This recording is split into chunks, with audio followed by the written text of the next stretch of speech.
ആർക്കെങ്കിലും ഇങ്ങനെ തോന്നാറുണ്ട് ഇടക്കിടക്ക് എനിക്കിത് തിന്നണം, എനിക്കത് തിന്നണം, ഭയങ്കരമായിട്ട് ഇങ്ങനെ തിന്നാൻ വേണ്ടിയിട്ട്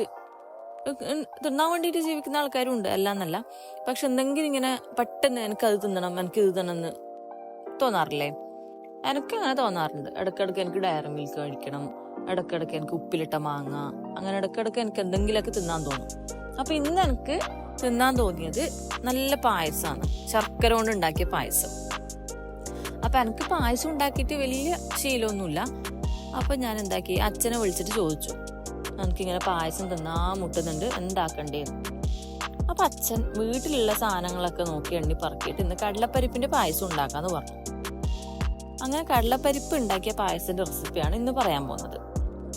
അതിനു വേണ്ടിയിട്ട് ആദ്യം ഒരു പാത്രത്തിൽ നെയ്യ് ഒഴിച്ച് കുറച്ച് അണ്ടിപ്പരിപ്പ്, മുന്തിരി, തേങ്ങാക്കൊത്തെല്ലാം വറുത്തെടുക്കുക.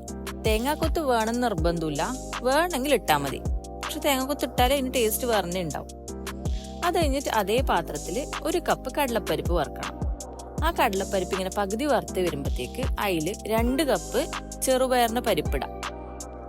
2-3 മിനിറ്റ് ഇങ്ങനെ ജസ്റ്റ് ആ നെയ്യിൽ വറുത്തെടുത്താൽ മതി, അധികം കരിയാൻ പാടില്ല.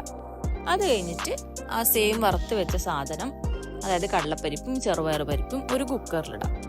കുക്കറിലിടുമ്പോൾ അതിൻ്റെ കൂടെ തന്നെ 1 കപ്പ് വെള്ളവും 1 കപ്പ് പാലും കൂടി ചേർത്ത് 1 വിസിൽ ഹൈ ഫ്ലെയിമിലും 2 വിസിൽ ലോ ഫ്ലെയിമിലും എടുക്കാം. അതിന്റെ എയർ പോയി കഴിഞ്ഞാൽ അതെടുത്ത് വേറൊരു പാത്രത്തിലേക്ക് മാറ്റി അതിലേക്ക് ചതച്ച് വെച്ച ശർക്കര ചേർത്ത് വേവിക്കണം. അത് നിങ്ങൾക്ക് കുറച്ച് കട്ടിയായിട്ട് തോന്നുന്നുണ്ടെങ്കിൽ കുറച്ച് പാലും കൂടി ഒഴിക്കാം. എൻ്റെത് കുറച്ച് കട്ടിയായതുകൊണ്ട് ഞാൻ 1 കപ്പ് പാല് കൂടെ ഒഴിച്ചിട്ടുണ്ട്.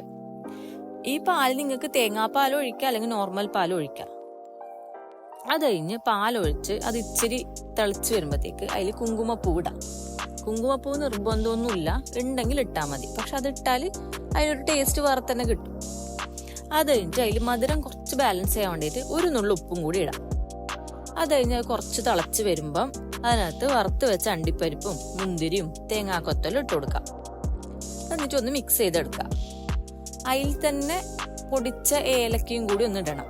ഞാൻ ഏലക്ക ഇടാൻ മറന്നുപോയി, അതുകൊണ്ട് അത് ലാസ്റ്റാണ് ഇട്ടത്. ഇത്രയും കഴിഞ്ഞാൽ ഈസി ആയിട്ട് വീട്ടിൽ തന്നെ പരിപ്പ് പായസം ഉണ്ടാക്കാം. അതായത് കടലപ്പരിപ്പും ഉണ്ട്, ചെറുപയർ പരിപ്പും ഉണ്ട്. അപ്പം ഇത് ഉണ്ടാക്കി നോക്കിയിട്ട് എല്ലാവരും എന്നോട് പറയണം എങ്ങനെ ഉണ്ടായി, നിങ്ങൾക്ക് ഇഷ്ടപ്പെട്ടോന്ന്. എന്തായാലും ഇനി വിഷു എല്ലാം വരാൻ പോകുന്നതല്ലേ, ഇപ്പോഴേ ഉണ്ടാക്കി പ്രാക്ടീസ് ചെയ്ത് പഠിച്ചാൽ വിഷു ആകുമ്പോഴത്തേക്ക് നിങ്ങൾക്ക് പെർഫെക്റ്റ് ആയിട്ട് ഒരു പരിപ്പ് പായസം ഉണ്ടാക്കാൻ പറ്റും.